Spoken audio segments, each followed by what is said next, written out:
Warning: the following video contains images of a giant burrito. Viewer discretion is advised.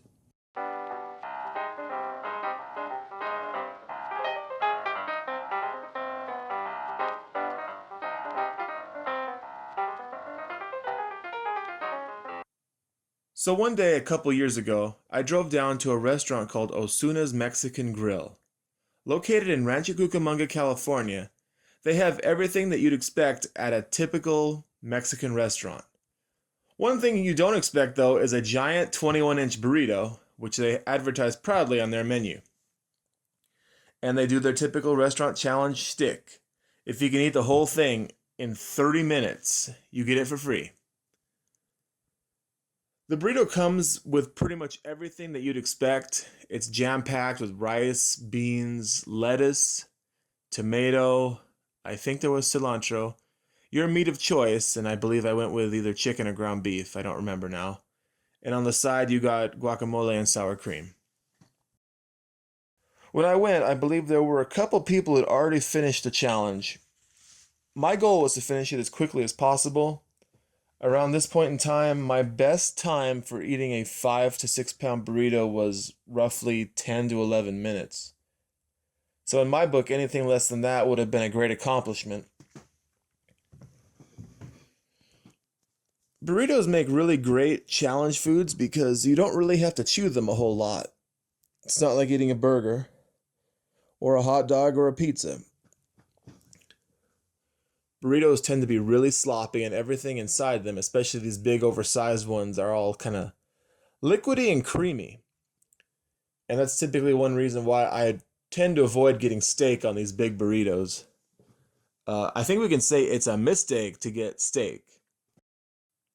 I thought one of the funnier moments when I was doing this challenge video were the two guys behind me who I didn't realize were going to be in the shot, and they just skedaddled quick.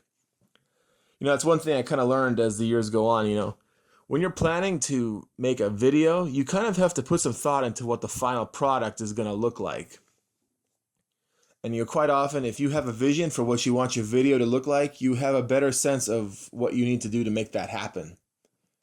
Because a lot of restaurant challenge videos they're kind of boring. They're kind of stale and boring. You just see some guy or girl sitting at a table, there's a camera in front of them, and you just see them eat the challenge.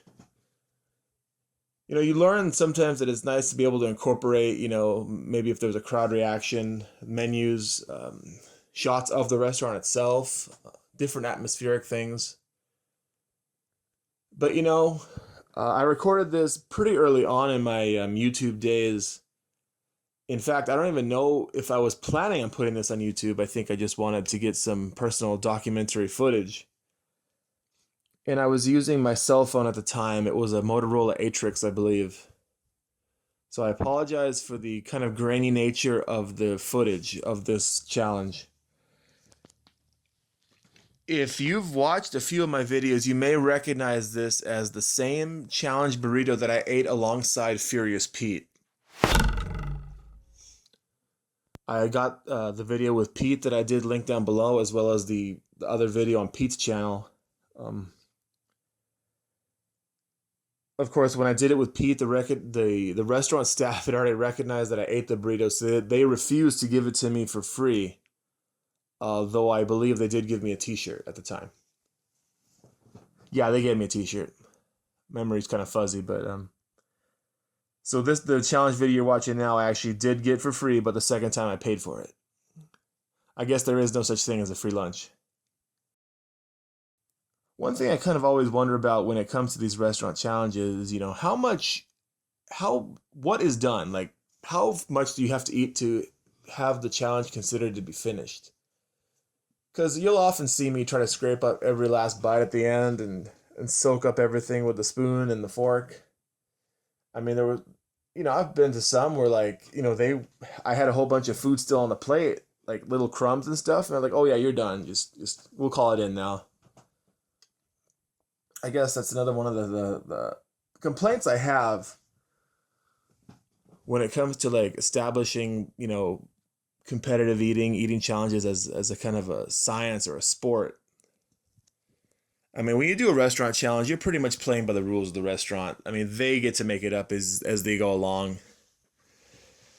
And for that reason, I generally don't like bring scales or try to fight with restaurant staff regarding, the size and the portion. Because I mean, for the most part, I'm subjecting myself to what they're doing, to their game. These aren't sanctioned competitions run by eating leagues,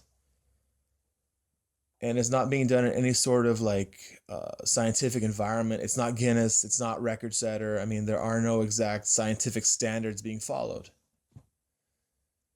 It's a gimmicky promotion concept for a restaurant. They just want to get, their name out. And if you got people like me and, Randy Santel going around making videos of their stuff, it's good for them. It's good business. I mean, it's ugly, when they get caught, with some shady shenanigans, handing people 8-pound burritos that are really only 4 pounds or vice versa. I mean, that's shady. Or claiming that their food challenge is only 4 pounds when it's really 8. But it's all part of the territory. It's kind of fun to take a look back and realize, that if I were to do this challenge today, I could probably do it much faster. But I was proud of what I did at the time. I finished it in about 8 minutes and some change, I want to say. It was a great challenge. The burrito itself was actually pretty tasty. I mean, in some circumstances, I've eaten these giant burritos that all kind of taste like mush, all muddled together. But this was pretty enjoyable.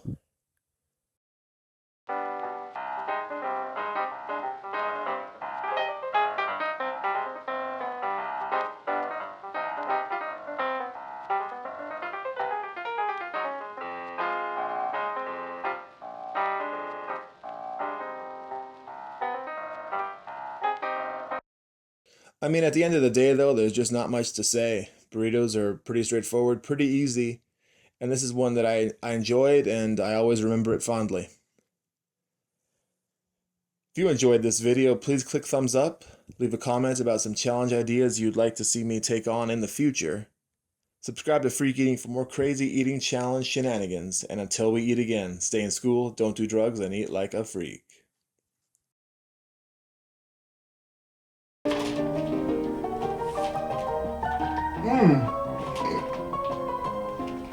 That's sweet.